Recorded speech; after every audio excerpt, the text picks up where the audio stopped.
സാമ്പത്തിക പ്രതിസന്ധിയും രാഷ്ട്രീയ അസ്ഥിരതയും ഒരു കൊടുങ്കാറ്റ് പോലെ ഫ്രാൻസിനെ വരിഞ്ഞു മുറുക്കുന്നു. കഴിഞ്ഞ 2 വർഷത്തിനിടയിൽ വീഴുന്ന 5ാമത്തെ സർക്കാരിന്റെ പതനം ഫ്രഞ്ച് ജനാധിപത്യം ഒരു നിർണായക ഘട്ടത്തിലാണെന്ന് അടിവരയിടുന്നു. പ്രതിസന്ധിയുടെ കേന്ദ്ര ബിന്ദുവിൽ പ്രസിഡന്റ് ഇമ്മാനുവൽ മാക്രോൺ ഒറ്റപ്പെട്ട് നിൽക്കുന്നു.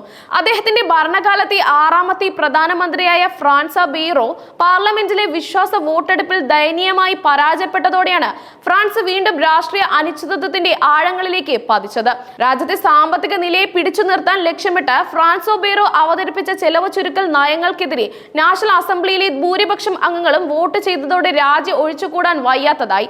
573 അംഗങ്ങളുള്ള പാർലമെന്റിൽ 364 പേരാണ് വിശ്വാസ പ്രമേയത്തിനെതിരെ വോട്ട് രേഖപ്പെടുത്തിയത്. ഇത് കേവലം ഒരു സർക്കാരിന്റെ പതനമായിരുന്നില്ല, മറിച്ച് ഫ്രാൻസിന്റെ സാമ്പത്തിക ഭാവിയെക്കുറിച്ചുള്ള ഒരു സുപ്രധാന തീരുമാനത്തിനെതിരായ ശക്തമായ പ്രതികരണമായിരുന്നു. കഴിഞ്ഞ 9 മാസമായി അധികാരത്തിൽ തുടർന്ന ബെയ്റോ അടുത്ത വർഷത്തെ ബജറ്റിൽ നിന്ന് 44 ബില്യൺ യൂറോ ലാഭിക്കാൻ ലക്ഷ്യമിട്ട കടുത്ത സാമ്പത്തിക പരിഷ്കാരങ്ങളാണ് മുന്നോട്ട് വെച്ചത്. നമ്മുടെ രാജ്യം ഒരു ചരിത്രപരമായ കടക്കെണിയിലാണ്.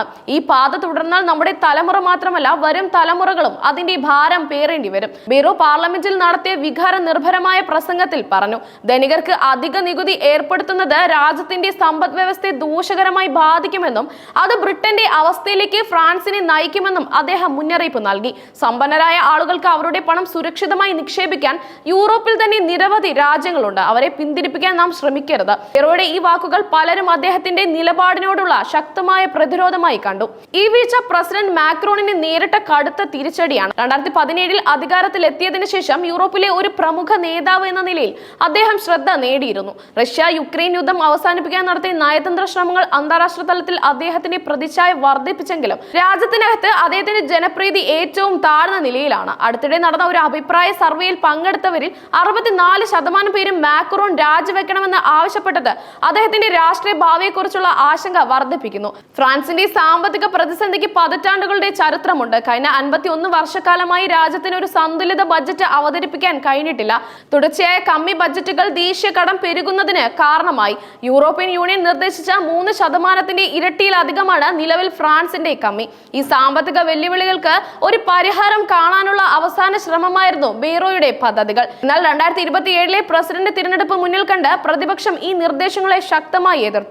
ബെയ്റോയുടെ രാജിക്ക് പിന്നാലെ ഫ്രാൻസ് ഒരു രാഷ്ട്രീയ പ്രതിസന്ധിയുടെയും സാമൂഹിക പ്രതിസന്ധിയുടെയും ഇരട്ട ഭീഷണിയിലാണ്. പുതിയ പ്രധാനമന്ത്രിയെ കണ്ടെത്താനുള്ള ശ്രമത്തിലാണ് മാക്രോൺ. എന്നാൽ പാർലമെന്റിൽ അദ്ദേഹത്തിന്റെ പാർട്ടിക്ക് ഭൂരിപക്ഷമില്ലാത്തതിനാൽ ഇതൊരു എളുപ്പമുള്ള കാര്യമല്ല. സ്വന്തം പാർട്ടിയിൽ നിന്നോ കൺസർവേറ്റീവുകളിൽ നിന്നോ ഒരുപക്ഷെ ഒരു മിതവാദി സോഷ്യലിസ്റ്റിനെയോ ടെക്നോക്രാറ്റിനെയോ പ്രധാനമന്ത്രി സ്ഥാനത്തേക്ക് നിർദ്ദേശിക്കാം. എന്നാൽ ഇതിലൊന്നും അടുത്ത സർക്കാരിന് ഭൂരിപക്ഷം ലഭിക്കില്ലെന്നാണ് രാഷ്ട്രീയ നിരീക്ഷകർ വിലയിരുത്തുന്നത്.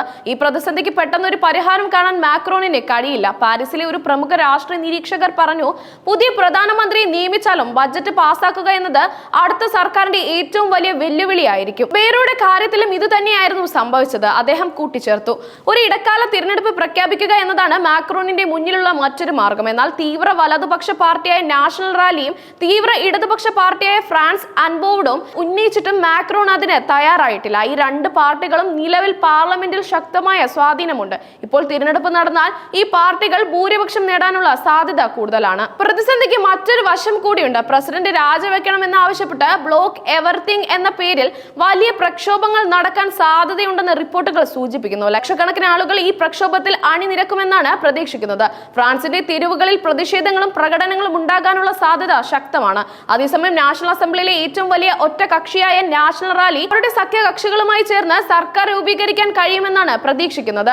അവർക്ക് നിലവിൽ 123 സീറ്റുകളുണ്ട്. തീവ്ര വലതുപക്ഷം അധികാരത്തിലെത്തിയത് തടയാൻ ഇടതുപക്ഷ പാർട്ടികൾ പദ്ധതികൾ ആസൂത്രണം ചെയ്യുന്നുണ്ട്. എങ്കിലും ഒരു കാലത്ത് ഫ്രഞ്ച് രാഷ്ട്രീയത്തിൽ ശക്തമായിരുന്ന സോഷ്യലിസ്റ്റ്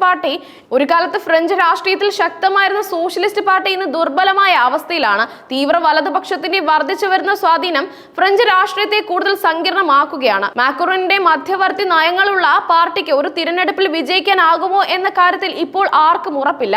നിലവിലെ രാഷ്ട്രീയ ധ്രുവീകരണം കണക്കിലെടുക്കുമ്പോൾ ഇടതുപക്ഷ പാർട്ടികളുടെ പിന്തുണയില്ലാത്ത പിന്തുണയില്ലാതെ അദ്ദേഹത്തിന് മുന്നോട്ട് പോകാൻ കഴിയില്ല. എന്നാൽ സോഷ്യലിസ്റ്റുകളുടെ പിന്തുണ മാത്രം അദ്ദേഹത്തിന് തീവ്ര ഇടതുപക്ഷത്തിന്റെ പിന്തുണ നേടിയെടുക്കാൻ സാധ്യതയില്ല.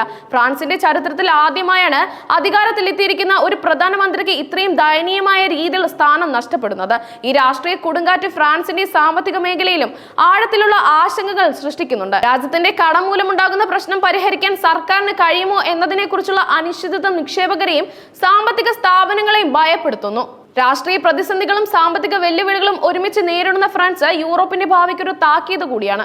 യൂറോപ്പിലെ മറ്റു രാജ്യങ്ങളും സമാനമായ സാമ്പത്തിക വെല്ലുവിളികൾ നേരിടുന്നതിനാൽ ഫ്രാൻസിന്റെ ഈ പ്രതിസന്ധി യൂറോപ്യൻ യൂണിയന്റെ നിലനിൽപ്പിന് പോലും വെല്ലുവിളിയാകാൻ സാധ്യതയുണ്ടെന്ന് ചില വിദഗ്ധർ ചൂണ്ടിക്കാട്ടുന്നു. ഈ സാഹചര്യത്തിൽ മാക്രോൺ എങ്ങനെ പ്രതികരിക്കും, അടുത്ത പ്രധാനമന്ത്രി ആരായിരിക്കും, ഒരു ഇടക്കാല തിരഞ്ഞെടുപ്പിലേക്ക് ഫ്രാൻസ് നീങ്ങുമോ എന്നീ ചോദ്യങ്ങൾക്ക് ഉത്തരം നൽകാൻ ലോകം ഉറ്റുനോക്കുകയാണ്.